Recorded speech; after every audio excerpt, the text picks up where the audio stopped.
नमस्कार। प्रस्तुत है आज का चिंतन। आजकल संयुक्त परिवार तेजी से विघटित होते जा रहे हैं। विवाह होते ही पति पत्नी माँ बाप से पृथक रहकर स्वच्छंद जीवन व्यतीत करने की सोचने लगते हैं। अपने यहाँ माता पिता बड़ी आकांक्षाओं के साथ यह सोचकर लड़कों का पालन करते हैं कि वे बड़े होकर उनकी सेवा शुश्रूषा करेंगे, परंतु वे उनके उपकारों को भुला बैठते हैं और बात बात पर उनका अपमान करते हैं। मनुष्य का कर्तव्य पत्नी और बच्चों तक ही सीमित नहीं है, अपितु माता पिता के प्रति भी उनका उतना ही दायित्व है। उनके प्रति कर्तव्य विमुख होना कानून की दृष्टि से भी दंडनीय है और सामाजिक दृष्टि से भी, नैतिक तथा मानवीय मूल्यों की दृष्टि से भी बहुत बड़ा अपराध है। यदि घर के वृद्धों के साथ सम्मान युक्त व्यवहार किया जाए, उन्हें समुचित महत्व दिया जाए, तो वे बहुत अधिक उपयोगी सिद्ध हो सकते हैं। अपने जीवन के अनुभवों से परिवार को मार्गदर्शन दे सकते हैं। विपत्ति के क्षणों में दुर्भाग्य की काली घटाओं से घिरे होने पर परिवार को स्नेह, साहस एवं संबल देते हैं।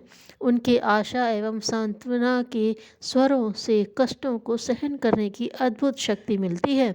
आज के इस आर्थिक तनाव भरे युग में सबसे बड़ी समस्या एकाकी परिवार को पसंद करने लगी वाली आजीविका कमाने वाली नारी के सम्मुख आई है। हमारे यहाँ बाहर कार्य करने वाले दंपति का जीवन सुखी नहीं है, फिर भी महिलाएं सम्मिलित परिवार से अलग होकर रहना चाहती हैं। अपने सुखों में वे वृद्ध जनों को भागीदार नहीं बनाना चाहती, परंतु इसका परिणाम उन्हें विकट रूप से भुगतना पड़ता है।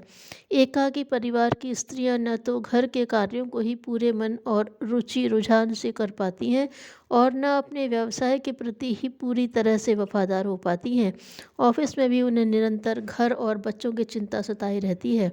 उनके ऊपर उत्तरदायित्व इतने अधिक बढ़ जाते हैं कि नौकरी उन्हें भार स्वरूप लगने लगती है तथा पारिवारिक जीवन में भी वैमनस्य के अंकुर फूटने लगते हैं। बाहर कार्य करने वाले दंपति अपने व्यवसाय में लगे रहते हैं तथा दोनों में से किसी के पास भी इतना समय नहीं होता कि बालकों की समुचित देखभाल कर सकें।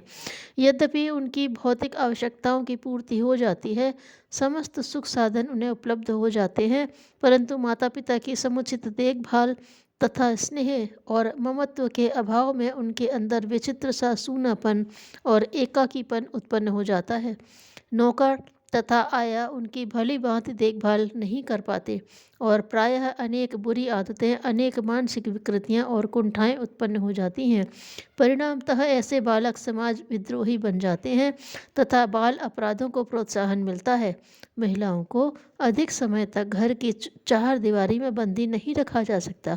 युग की मांग है कि सामाजिक, आर्थिक, राजनीतिक, शैक्षिक, प्रशासकीय सभी क्षेत्रों में वे पुरुषों से कदम मिलाकर कार्य करें तथा जागृति का नूतन शंखनाद करें।